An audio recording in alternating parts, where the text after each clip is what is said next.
Allez, bonjour à toutes et à tous, j'espère que vous allez bien, j'espère que vous avez la forme, j'espère que vous êtes en vacances. C'est pas encore mon cas, mais bon, ça va, je vais pas me plaindre, hein, c'est quand même agréable de parler de l'OM, de ce petit mercato. On va pas parler d'une très très belle victoire de Chelsea dans une compétition que je n'ai pas envie de nommer, je suis contre cette compétition. En fait, j'espère que vous allez bien, j'espère que tout va bien, c'est ça le plus important. De quoi on va parler aujourd'hui? On va parler mercato. Vous le savez, c'est débat fac. Débat fac. Comment ça se fait que j'apparais plus à l'écran? Voilà, ça y est, on te voit pas, on me voit. Salut Phoenix, salut Jack, salut Kit, salut Président des Lapins. Tout le monde est dans la place. Oui, il y a un petit bug, je sais pas, j'ai zappé la. J'ai appuyé deux fois peut-être sur le même bouton. Boomer, boomer. Je disais, j'espère que vous allez bien. Débat fac, comme d'habitude, deux thèmes. Et ensuite, je répondrai à vos questions. On parlera de ce que vous voulez. J'ai des petits trucs en plus si vous voulez aujourd'hui. On m'a envoyé des petits messages sur X. Donc, on peut parler salaire si vous voulez. Allez, on va commencer. Mon premier thème, c'est pas ça. Mon premier thème, c'est l'actualité. C'est le dossier WEA. Le dossier WEA qui est toujours en cours. Alors, il y a eu un petit moment où on se posait la question, est-ce que le dossier était encore en cours, ça met du temps, pourquoi il n'arrive pas, etc. Le journaliste Guillaume Passini, je ne sais pas si vous êtes sur X, mais suivez-le, car il relaye l'actualité de la presse italienne et c'est toujours intéressant. Il expliquait ce matin via un tweet avec les imprimés écran à chaque fois des journaux que la presse italienne est plutôt optimiste en fait dans le dossier WEA. La Stampa, l'OM insiste pour Timothée Weah, la Gazzetta dello Sport, le transfert se rapproche pour l'Américain et tout au sport, le joueur devrait rapidement signer à Marseille. Donc optimisme, ça devrait se faire. C'est un dossier qu'on annonce depuis, j'ai envie de dire, presque plus d'une semaine comme fait, mais qui a du mal à se concrétiser. On avait vu que les dernières infos, il y a quelques jours, c'était que, en gros, le joueur était d'accord pour venir à l'OM, avec le contrat proposé par le club. L'OM et la Juve étaient plutôt d'accord sur le montant d'environ 15 millions d'euros. La Juve et l'OM étaient plutôt d'accord sur un prêt avec option d'achat. Par contre, la Juve espérait un prêt avec option d'achat obligatoire alors que l'OM voulait se laisser la possibilité de ne pas forcément prendre le joueur si ça ne marchait pas. Donc voilà. Alors comment ils vont régler ça? Est-ce qu'ils vont mettre un prêt avec option d'achat mais lié à un nombre de minutes? On va voir comment ça se passe. Eric, salut. Lauriadex, salut. Voilà. Donc on le sait, Timothy Weah, attaquant de formation, formé au PSG, passé par le LOSC, qui a joué plutôt piston droit la saison dernière à la Juve. Je sais pas trop dans comment veut l'utiliser des Zerbi. Est-ce qu'il veut l'utiliser dans un rôle de latéral droit ultra offensif dans une équipe volontairement déséquilibrée? Est-ce qu'il veut l'utiliser comme doublure de Greenwood? Comme un mec qui peut aussi dépanner à gauche ou voir en pointe. Voilà, c'est une question qu'on pourra poser à Deserbi. En tout cas, Timothy Weah, ça reste d'actualité et c'est un dossier qui devrait se finaliser dans les prochains jours. On sait que le club va partir en stage aux Pays-Bas, va disputer des matchs amicaux. Est-ce que Weah va tout de suite être transféré et pouvoir partir avec le groupe? On va suivre ça. En tout cas, l'information, le résumé, c'est que la presse italienne est très optimiste dans ce dossier, qui devrait se conclure normalement assez rapidement. Autre dossier, et c'était aussi dans le thème, d'ailleurs je l'avais mis avant, j'ai un peu changé d'ailleurs, c'est vrai. C'est les deux dossiers que j'ai un peu regroupés, c'est Pachao, Igor Pachao, et notre ami Pierre-Emerick Aubameyang. Pour Pechao, vous avez peut-être suivi ça. Il y a la blessure. Le club annonce qu'il est blessé. Selon la presse locale, le joueur pourrait même être absent plusieurs semaines. On parle de 3, 4 semaines d'absence suite à une blessure. Est-ce que c'est une blessure diplomatique? Il y a des gens qui s'interrogent là-dessus. Manu Pernat, tu dis c'est trop de rumeurs pour rien. Weah, c'est plus que de la rumeur. Pechao, c'est plus que de la rumeur. Euh, pour Pechao, l'histoire, c'est que le petit truc en plus, c'est le papa du joueur qui est dans la région, qui est à Cassis, qui est à l'hôtel, qui prend des photos, qui diffuse ça sur les réseaux sociaux. Ça rajoute un petit peu, genre je suis dans le coin. Est-ce que cela veut dire que le joueur fait le forcing pour signer à l'OM? Certains vont l'interpréter comme ça. Est-ce que c'est juste parce que le mec est en vacances ou repère les lieux éventuellement pour son fils? Voilà, tout est possible en tout cas. Le fait est que pour l'instant, a priori, le joueur est d'accord pour rejoindre l'OM, mais que son club demande beaucoup trop d'argent. On parle quand même de 40 millions d'euros dans ce dossier. Donc pour l'instant, ça bloque un peu là-dessus. Est-ce que avec les négociations, ça va réussir à évoluer? On ne sait pas trop. Quitte, toi, tu évoques aussi Johan Bakayoko qui devrait quitter le PSG pour 22 millions d'euros. On en parle à Leipzig si j'ai bien suivi. Ça, c'était plutôt côté droit. Mais Pechao, c'est côté gauche. C'est un dossier qui est somme toute bien enclenché. Moi, je voulais parler de ça parce que, voilà, il y a encore un différentiel entre ce que propose l'OM et ce que demande le club néerlandais. Mais l'OM aurait, selon les sources, parce que ça varie de 24 à 30 millions d'euros, mais l'OM aurait mis déjà une belle offre sur la table. Donc ça veut dire que l'OM aimerait bien faire ce joueur. Euh, Autre joueur offensif, euh, là ce serait plutôt un retour et c'est moins jeune. Bien sûr, c'est Pierre-Emerick Aubameyang. On sait que ça discute bien avec l'OM. On sait que le joueur va se libérer de son contrat qui lui restait avec le club d'Al Qadissia. Euh, on parle d'un contrat de 2 ans. On parle d'un contrat de 2 ans. Euh, ça se précise petit à petit. La Provence explique que le joueur cherche même une maison en Provence pour revenir. Euh, voilà, donc Aubameyang, c'est aussi un dossier chaud.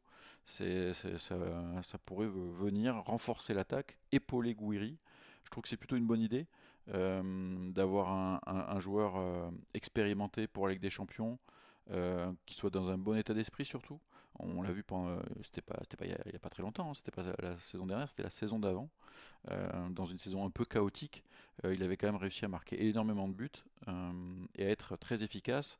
On en a parlé il n'y a pas très longtemps, je vous avais fait un petit point là-dessus, même si le rythme en Arabie Saoudite n'est clairement pas le même qu'en Europe, c'est un joueur qui a joué quasiment tous les matchs, qui a marqué beaucoup de buts, qui est en forme, qui court. Donc c'est un joueur qui va bien. Euh, Ce que je voulais faire par rapport à ça, c'est qu'est-ce qu'on fait si on signe Aubameyang et Pechao? Est-ce que on part sur un 4-4-2 ou pas? Alors, bien sûr que je pense pas que ça va partir là-dessus, mais je voulais vous montrer un petit peu ça. Euh, bon, j'ai pas mis de défenseur central gauche, parce que on parle beaucoup de joueurs offensifs en ce moment, mais il va falloir signer un défenseur central, gaucher de préférence. Euh, Peut-être que l'équipe va ressembler un peu à ça au début de saison, donc avec le défenseur central qu'on attend, gaucher. Medina peut jouer à ce poste-là, mais de ce qu'on comprend en tout cas, on verra ça avec des herbies, mais Medina pourrait plutôt débuter comme latéral gauche. J'ai mis un duo Højbjerg-Rabiot au milieu de terrain, Greenwood toujours à droite bien sûr. Donc on imagine le contrat fait, signé avec Pechao, et je vous propose un 4-4-2 avec un duo Gouiri-Aubameyang. Clairement, hein, là c'est pour s'amuser, hein. Je ne vois pas l'équipe évoluer comme ça. Logiquement, ça sera en 4-2-3-1 avec un milieu un peu plus créatif. Est-ce que ça sera Angel Gomez? Est-ce qu'il y aura une recrue à ce poste-là puisqu'on annonce Harit plutôt partant? Et surtout, Aubameyang et Pechao n'ont pas officiellement signé. Par contre, tout le reste, c'est dans l'effectif, hein. Voilà, c'était un petit peu pour la blague et regarder un petit peu comment l'OM pourrait jouer dans un mode cours de match. Et j'ai envie de dire, tu dois revenir au score, tu peux partir là-dessus. Ça peut être intéressant. Maintenant, je pense pas qu'on verra ça, on verra cette formation-là dès le début d'un match. Euh, Notre ami de Deserbi il préfère le 4-2-3-1, le 4-3-3, et ça sera plutôt ce genre de système-là. Voilà. écoutez, 15h43, j'ai fait mes deux thèmes. Est-ce qu'on j'attaque tout de suite vos thèmes et vos questions ou vous voulez qu'on parle un petit peu salaire parce que ce matin il y avait un article dans la Provence qui faisait un petit peu la liste des joueurs qui sont susceptibles de ne pas rester. On peut un peu parler de ça vite fait.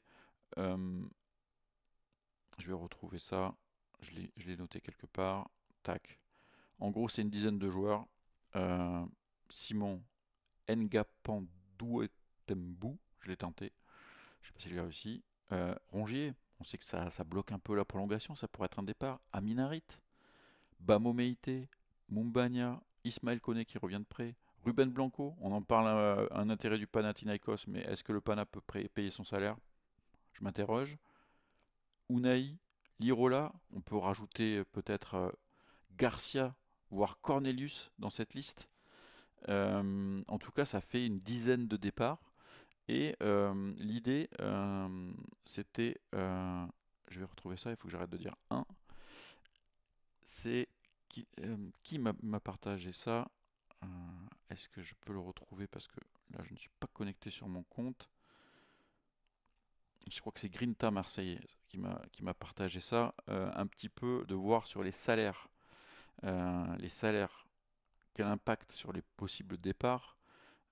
Je vous ai mis ça en deux. J'ai récupéré ce visuel chez nos amis de Foot Mercato. Comme ça, je les cite. Vu que j'ai pris un peu leur visuel. On part du plus gros salaire, donc Højbjerg avec Rabiot. Sachant que Rabiot, ça devrait augmenter. Hein. Greenwood, donc les trois premiers plus gros salaires, ça ne bougera pas. Ensuite, Benasser, pour l'instant, c'est un joueur qui n'est plus là et qui, a priori, si on suit ce qui se passe actuellement, ne devrait pas revenir. En tout cas, s'il revient, ça ne sera pas avec un salaire comme ça. Kondogbia a convaincu le coach, donc ça devrait rester. Balerdi, maintenant incontournable. Rongier, un petit peu sur le départ. Mbemba est parti. Luis Felipe, quand même, qui avait un très beau salaire selon Foot Mercato, est parti. Donc là déjà, vous voyez, sur les premiers salaires, on a Benasser, Mbemba, Felipe. Ça, pour l'instant, c'est des salaires qu'on enlève. Et c'est du top 10. Hein. Si on rajoute l'éventuel salaire de Rongier, on est 4 joueurs du top 10 qui pourraient sortir. Il y en a déjà 3 qui sont sortis. On peut rajouter Harit, qui est pas loin. Mopé, qui est aussi un joueur qui pourrait partir. Là, on parlait de Blanco. Là, on passe sur la deuxième page, qui a quand même un joli salaire. Lirola, Mumbagna, Garcia. Là, on descend, hein, on descend dans la hiérarchie. Et tout ça, c'est des joueurs qui pourraient éventuellement partir. Mais déjà, si l'OM arrive à faire sortir tous ces plus gros salaires de joueurs qui sont susceptibles d'être remplaçants, je le redis, Mopé, Harit, Luis Felipe c'est fait, Mbemba c'est fait, Rongier, il y a un doute, prolongation ou pas, Benasser c'est fait, ça va faire quand même de sacrées économies. Voilà, je voulais vous parler de ça. Dites-moi ce que vous en pensez. Est-ce que Cornelius on le sort? Ça c'est peut-être des interrogations qu'on peut avoir. Allez, je vais lire. Ah, c'est vrai que ça a bugué un peu. J'ai l'impression que c'est revenu Jack. Les montants des salaires, c'est fiable. Écoute, c'est Foot Mercato. Je m'engage pas sur la fiabilité des montants. C'est Foot Mercato. De toute façon, même quand l'équipe sort les salaires, il faut vous dire que c'est un ordre d'idée et que c'est pas exactement ça. Tu peux pas avoir le salaire précis. T'accèdes pas aux fiches de paye. Hein. Sans compter Unai. Tu as raison. Merci à Danitan qui s'est abonné avec Prime. Et je vais éternuer. 45 mois d'abonnement. Merci à toi, c'est la famille. Pardon. Désolé. C'était toujours désagréable pendant les lives. Zozortox dit j'ai une blague mais je vais m'abstenir. Tu teases pour rien alors. Rongier c'est un soldat. Il est peut-être temps pour lui de vivre une expérience à l'étranger. Black Livia, bah oui c'est ce qu'il avait laissé entendre. C'est ce que je disais d'ailleurs quand on me parlait d'un éventuel départ de Rongier à Rennes ou au Paris FC. C'était les rumeurs qu'on avait en Ligue 1. Moi je n'ai pas trop cru à cette possibilité. Pour moi, si Rongier s'en va de l'OM, c'est pour tenter l'aventure à l'étranger. Il y avait la rumeur il y a la rumeur Sunderland. À voir si Rongier part. En tout cas, on sait que c'est compliqué la négociation. Le gros salaire de Benasser, a priori, a fait des dégâts dans les exigences de Rongier et de son entourage, surtout de son entourage, j'ai envie de dire. Maintenant, est-ce que tout le monde va revenir à la raison et qu'on va prolonger ne serait-ce que d'une saison ou deux pour que Rongier fasse une saison supplémentaire Ligue des Champions? On va voir. Euh, Jack, tu me dis, Nico, t'as vu dans la vidéo de l'OM sur le documentaire du début de saison, on voit une embrouille avec Koné et Deserbi au début de la vidéo. Oui, mais on avait déjà eu des échos que ça avait un peu chauffé. Après, franchement, il faut pas bloquer sur ce genre de choses. Ça arrive dans toutes les équipes de tous les clubs qu'il y ait des embrouilles. Je vous raconte même pas la saison Tudor, le nombre d'embrouilles qu'il y avait tous les jours. Ça a chauffé, les gens redescendent, ça se calme. Ça chauffe même en finale de Coupe du Monde des clubs. Donc, c'est pas bien, c'est pas beau. Mais là, c'est à l'entraînement, c'est des images fermées. C'est moins problématique qu'à la fin d'un match, j'ai envie de dire. Voilà, je pense pas pour autant que ça soit la raison principale du départ annoncé de Koné. Je pense que c'est surtout le fait que Koné n'a pas répondu non seulement aux exigences à l'entraînement des Herbis, mais aussi sur le terrain. Euh, CS Bank, tu dis, après il y a aussi des primes, etc. Merci de la précision. Bien sûr, il y a des primes, il y a des primes individuelles, il y a des primes collectives, des fois il y a des primes à la signature qui sont lissées en plus du salaire.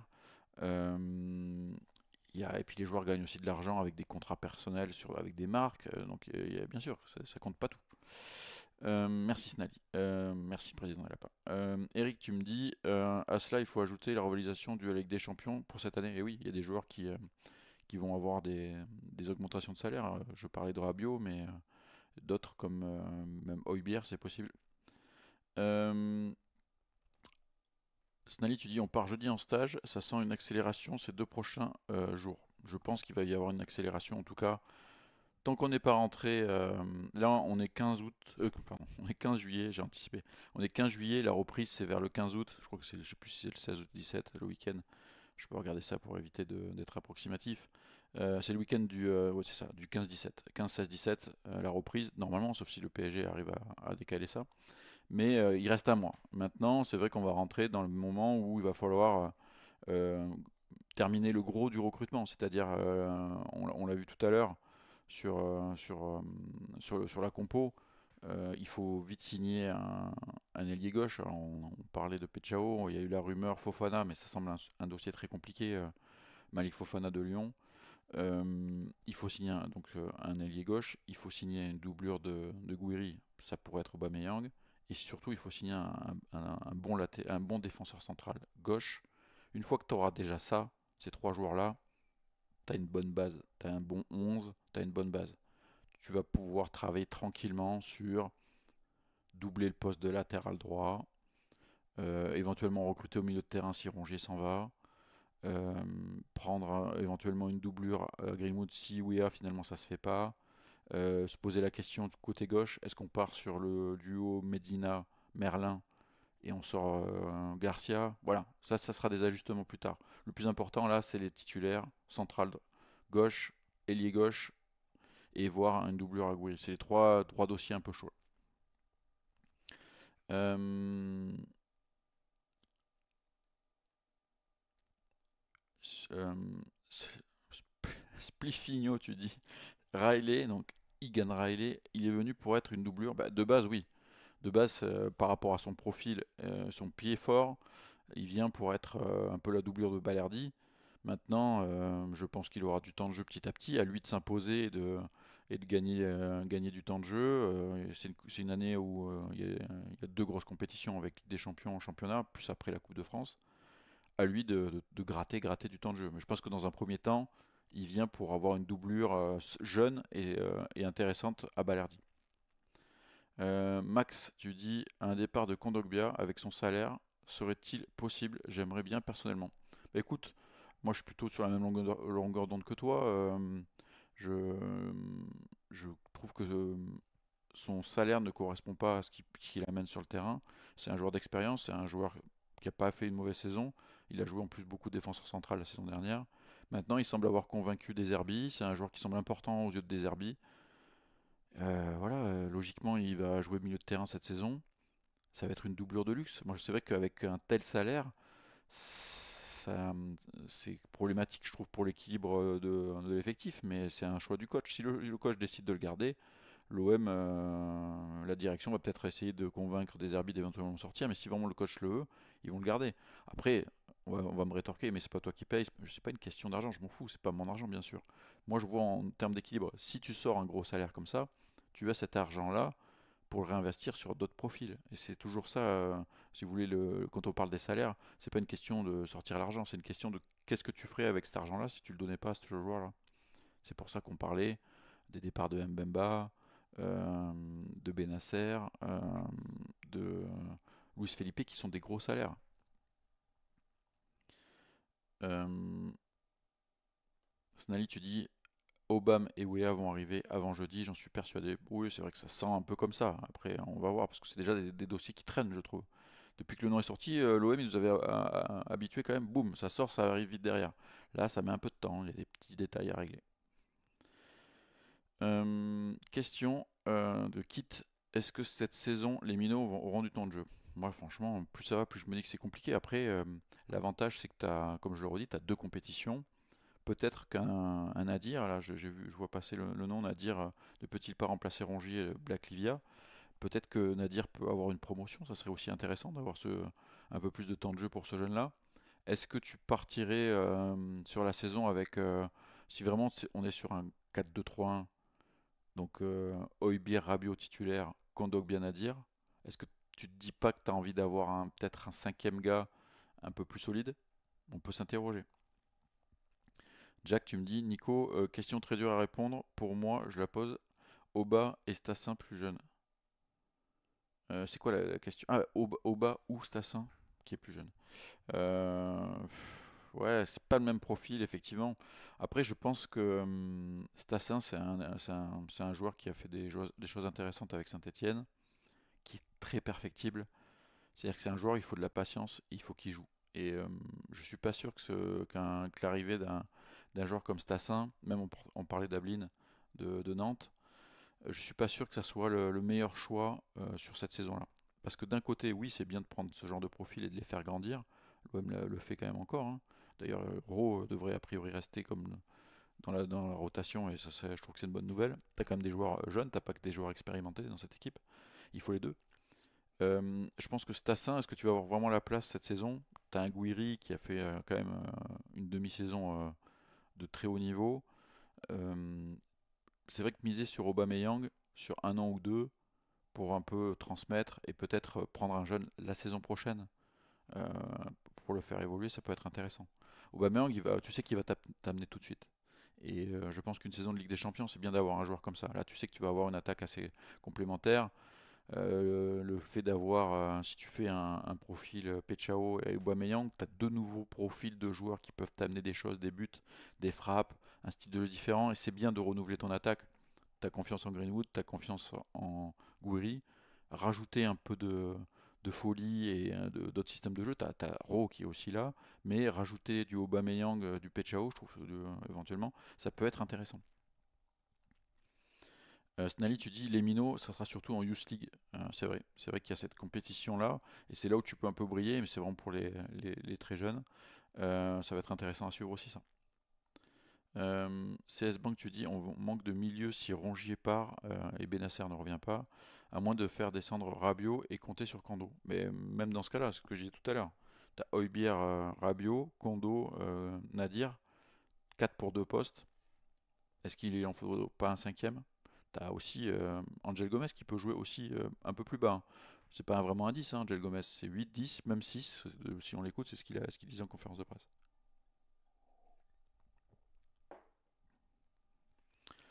Mister, tu dis, tu penses qu'on aura droit à un sous-marin comme Højbjerg? Oui, je pense. On en aura au moins un cet été, hein. Ils aiment bien ça quand même. Homo Bob, tu dis, par contre, moi je demande vraiment comment faire toute la saison avec Rabiot et Højbjerg en 6 et 8, sachant que Gomez serait plutôt 8-10 et qui va suppléer Rabiot et Højbjerg. Bah, c'est ce qu'on disait. T'as Kondogbia, plutôt pour suppléer Højbjerg dans l'absolu, en termes de profil. T'as Nadir, et détrompe-toi, notre ami Angel Gomez peut aussi éventuellement jouer plus bas. Il l'a déjà fait, en tout cas au LOSC. Black Livia, tu dis Haggard, c'est toujours d'actualité. Oui, bah, a priori, c'est la priorité au poste de défenseur. Maintenant, c'est un dossier compliqué parce qu'il y a beaucoup de concurrence. Et le joueur a du mal à décider, a priori. Le joueur a beaucoup d'offres. Il faut faire le tri. C'est pas un dossier facile. Snally, tu dis, je pense que la stratégie, c'est de ne pas dépenser pour un deuxième attaquant, pour pouvoir peut-être vendre Gouiri s'il explose dans un an, et miser plus gros pour un titulaire. Moi, je pense que la stratégie, déjà cet été, c'est de ne pas trop dépenser tout de suite. On a bien vu que l'OM a beaucoup investi l'année dernière, alors que le club n'était pas en Coupe d'Europe. Ils ont fait des choix financiers risqués. L'OM était quasi dans l'obligation de se qualifier pour la Ligue des Champions. Ça a été fait, heureusement. Maintenant, on sent bien que McCourt a dit j'ai fait des efforts l'année dernière. Je vais là démerdez-vous un petit peu avec ce que vous avez. L'OM a vendu Luis Enrique, Unai pourrait partir, d'autres joueurs pourraient partir, pas forcément les plus importants, même si Rongier s'en va, ça sera quand même un joueur important. Maintenant, on l'a vu, deux joueurs libres. Euh, putain, toujours je l'appelle Williams. Egan Riley et Angel Gomez. Medina, prêt avec option d'achat obligatoire l'année prochaine, donc tu ne payes pas cette année. On voit bien qu'il négocie la même chose pour Wea. Aubameyang, ça serait donc libre. Tu ne veux pas dépenser d'argent en transfert cet été. Tu vas donner du salaire, tu vas faire un peu monter ta masse salariale, je pense. Obligé, Ligue des Champions. Mais tu ne veux pas beaucoup dépenser et tu comptes en fait sur la campagne Ligue des Champions, rentrer de l'argent, billetterie, etc. pour un peu payer tout ce que tu vas dépenser cet été. Et en gros, j'ai l'impression que ce qu'ils veulent faire, c'est s'autofinancer cet été. Donc peut-être qu'ils vont miser un peu d'argent sur le défenseur central gauche ou sur l'ailier gauche. Peut-être que là, ils vont faire un transfert un peu solide, un peu gros. Mais le reste, j'ai l'impression qu'on reporte à l'année prochaine et on essaye de pas trop dépenser. Jack, tu dis à gauche, je pense qu'il faut Lookman. Il coûte le même prix que Pechao et c'est pas un salaire de fou. Après, je pense que Pechao, il a pas un salaire de fou non plus. Lookman, c'était ça. Après, c'est sûr, si tu pars sur les 40 millions d'euros, c'est le même prix, hein, je suis d'accord avec toi. Mais, euh, mais combien? À combien il va partir Lookman? Lookman, c'était quoi un peu les dernières rumeurs là? Euh, c'est ça, c'est 40 millions. C'est à peu près les rumeurs qu'on entendait sur ce joueur.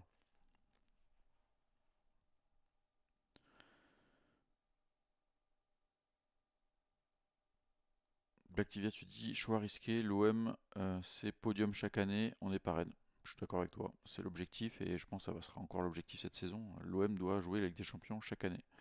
Qui tu dis, Lookman c'est 50 millions minimum, donc oui c'est encore plus cher. Déjà que l'OM, je pense, hein, je peux toujours me tromper, je sais pas la science, j'ai pas les infos précises et la science infuse, mais je pense pas que l'OM paiera 40 millions pour Peshao. Donc 50 millions, le plus gros transfert de l'OM c'est 30, hein, ça me paraît compliqué d'aller mettre autant pour l'OM, et surtout cet été.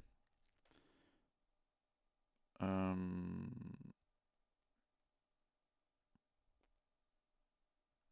Waddle, la frappe, tu dis le prix des places va flamber au stade. Bah, tout ce qui est loge, tribune, effectivement ça augmente, hein.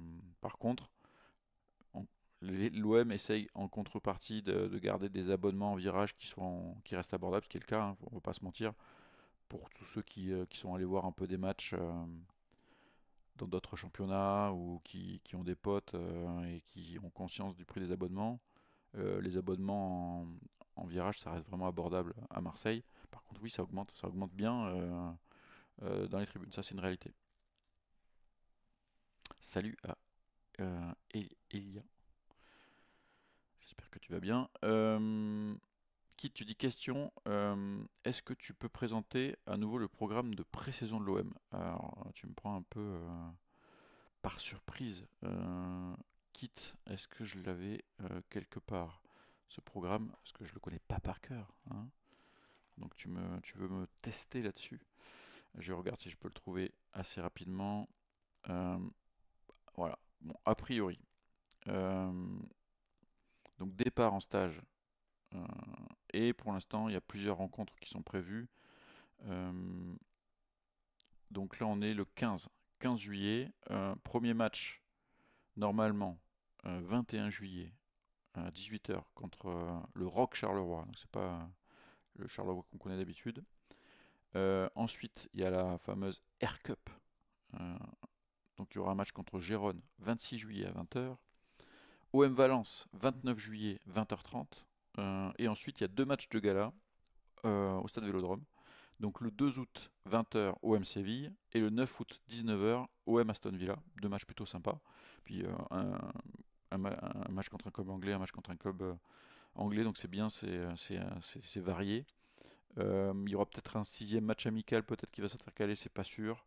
Voilà, reprise de la Ligue 1 le week-end, je disais tout à l'heure, du 16-17 août. Donc ça sera une semaine après le dernier match amical. Voilà, voilà le programme, en gros, des matchs amicaux de l'OM avec un stage aux Pays-Bas. Là, ils partent, je sais plus, dans quelques jours. Puis la Air Cup et ces deux matchs ensuite au Vélodrome. Stage aux Pays-Bas, oui, il y a. Par contre, Lyon voulait 70 millions pour Fofana. Il abuse tellement, c'est le prix de Luis Diaz. Oui, oui, bah, je te mets au défi de voir si. Est-ce qu'un club va mettre 70 patates sur Malik Fofana? Il a du talent, super jeune joueur, mais joueur pas fini, hein. Donc, je pense pas qu'il partira à ce prix-là. Lauriadex, tu me dis tout sera diffusé sur Twitch avec un abonnement, je suppose. Je suis pas sûr, c'est ce que je disais la dernière fois. Je pense que les premiers matchs devraient être sur Twitch effectivement pour les gens qui sont abonnés. Par contre, on pourrait avoir la surprise d'avoir un diffuseur qui achète les droits sur les deux matchs au Vélodrome notamment, et que ça soit diffusé sur Canal+, ou je ne sais pas, ou, une autre chaîne.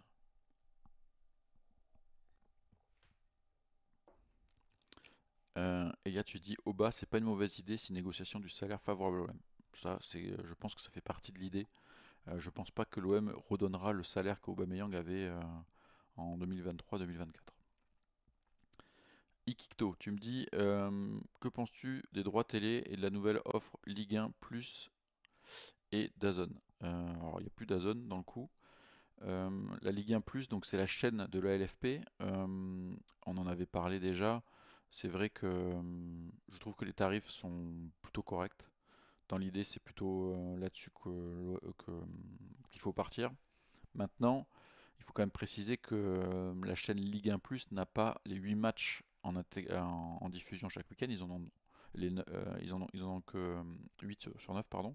Le dernier match sera rediffusé à minuit. Mais ça veut dire que c'est truc typique. Quand tu t'abonnes pour voir Ligue 1, tu as envie de voir quelques matchs autres qui peuvent t'intéresser. Notamment, moi, avec mon œil de journaliste, ça va être de voir les adversaires, des fois des équipes qui font un début de saison intéressant. Mais sinon, la priorité, c'est surtout de voir l'équipe que tu suis.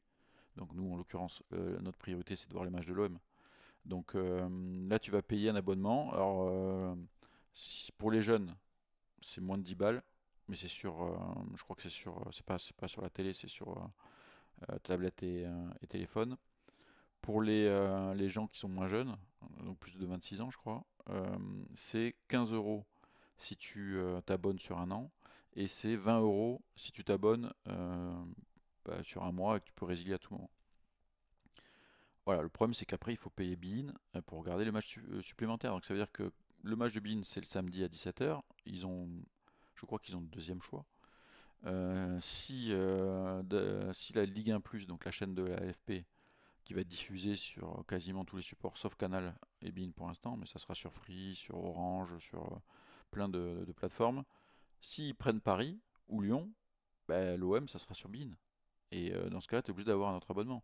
Et ça, c'est problématique. Et la question qu'on peut légitimement se poser, et j'ai entendu l'interview de l'ancien directeur d'M6, j'ai oublié son nom, j'ai bouffé son nom, qui était sur RMC, quand on lui a demandé est-ce que les tarifs seront les mêmes la saison prochaine, quand la Ligue 1 Plus aura l'intégralité des matchs, parce que le contrat avec Bein se termine dans un an. Il a pas dit oui, il a dit on verra. Donc ça veut dire que ces tarifs-là, ils sont susceptibles d'augmenter quand Ligue 1 Plus aura l'intégralité des matchs. Après, si tu arrives à avoir un abonnement qui reste à moins de 20 euros pour avoir l'intégralité de la Ligue 1, de Taverneau, merci Snally. Si tu arrives à avoir un abonnement avec l'intégralité de la Ligue 1, ils vont faire des magazines aussi le samedi, le dimanche. Pourquoi pas? C'est pas inintéressant non plus. Maintenant, il va falloir qu'ils remplissent cette chaîne Euh, C'était un peu le débat, je trouve que c'est un débat un peu intéressant. Si vous vous abonnez à Ligue 1+, en dehors des matchs, ce qui est quand même l'objectif prioritaire quand on s'abonne à ce genre de chaîne, qu'est-ce que vous attendez sur une chaîne comme ça? Ok, des magazines, mais sûrement des docs sur la Ligue 1, sur les équipes phares, mais aussi sur des histoires de joueurs. On veut voir des choses comme ça, je pense. Euh, Elia, tu dis la Ligue des Champions sur Canal, sur beIN, sur RMC. Non, la Ligue des Champions, toutes les Coupes d'Europe, 100% des Coupes d'Europe sont sur Canal+. Jack, tu dis, Nico, regarde, ça vient de sortir un partenariat avec l'OM contre les blessures. Qu'est-ce que c'est ça? Une communication de l'OM qui vient de tomber, que je n'ai pas eu le temps de le lire puisque je suis en live avec vous. Je regarde ça, s'il y a un truc. Qu'est-ce que c'est cette sorte de partenariat? Le dernier partenariat qu'il y a eu là, c'est la dernière communication pardon, de l'OM, c'est sur l'officialisation, qui est déjà officialisée, hein, de CG Egad Riley, ça, je vais y arriver, je sais pas pourquoi je vais l'appeler William ce jour, avec le numéro 4. D'ailleurs, il répondra en live aux questions maintenant, c'est le nouveau truc mis en place par l'OM. Euh, on va encore avoir besoin d'acheter de nombreux abonnements. Ouais, bah là, ça se réduit quand même. Je trouve que ça s'arrange un peu et c'est moins cher. Souvenez-vous, nos amis de d'Azon, ils sont partis sur un premier tarif qui était totalement prohibitif. Ils ont baissé petit à petit, mais ils se sont rendus compte que ça marchait pas. Donc, je ne sais pas du tout ce que ça donnera l'année prochaine. Moi, j'ai hâte de savoir ce que proposera Ligue 1+. Ils ont un objectif d'avoir la totalité et de s'autofinancer comme ça. Est-ce que Canal Plus rentrera dans le game à un moment donné? Je sais pas. Ouais, ok, ouais, je vois le truc. La marque Jolt, ok. Le fournisseur de l'OM. Je t'avoue que tous ces trucs de partenariat, ça m'intéresse moyennas. Oui, c'est une doublure Splifigno, notre ami Riley.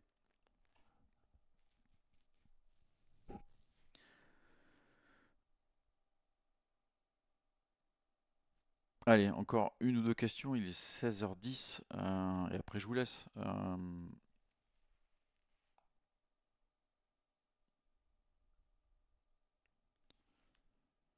Ikikto, tu disais, j'ai entendu que le diffuseur du championnat italien pour le 17, ouais, alors je crois, hein, j'ai vu passer aussi, c'est DAZN qui a récupéré la diffusion du championnat italien en France.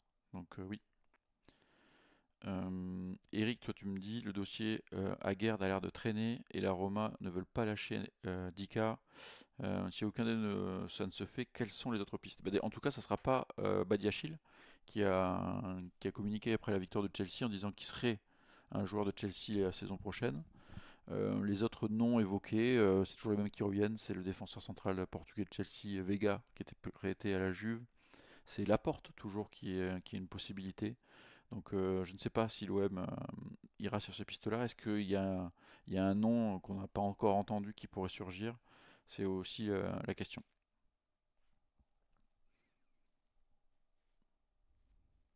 Snally, tu me dis, tu n'y crois pas du tout à Mike Fofana? Bah, pas beaucoup, non. Ça serait une énorme surprise si ce joueur arrive à Marseille. Je pense que Lyon est dans l'obligation de vendre et que prioritairement, ils n'ont pas envie de le vendre à nous déjà. Et je pense pas que l'OM sera le club qui fera la plus grosse offre en termes de transfert cet été sur Fofana. Donc je pense pas. Je pense pas que ça se fasse.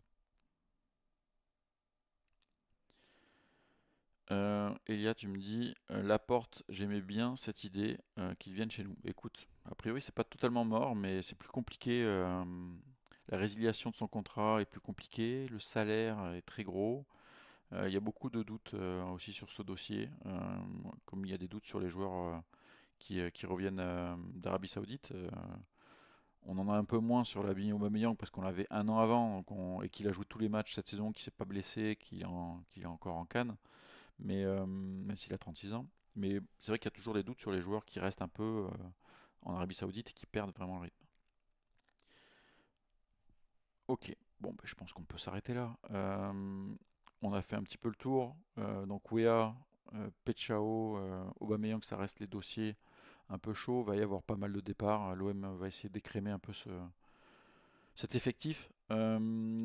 Restez connectés sur Football Club de Marseille. On vous prépare une rentrée donc mi-août. Euh, on vous prépare des choses, des nouveautés, des surprises. Restez connectés avant cela parce que on vous propose des formats mercato. Il n'y avait pas d'apéro mercato, c'était férié hier. On en refera un bien sûr dès lundi prochain. Je vous donne dès à présent rendez-vous vendredi 13h pour le petit bilan mercato de la semaine. On fera un petit peu le point sur les dossiers chauds. S'il y a une grosse arrivée entre-temps, on fera un petit live tous ensemble. Donc n'hésitez pas à rester connecté, nous suivre sur les réseaux sociaux, likez cette vidéo si vous êtes sur YouTube, on a besoin de vous, on a besoin que vous partagiez tout ça, nos contenus pour que ça soit un peu plus visible et que voilà, que ça nous permette de toujours nous développer et de vivre dans ce microcosme très concurrentiel. Voilà. Merci en tout cas d'être avec nous et je vous souhaite une très très très bonne semaine. À très vite. Salut.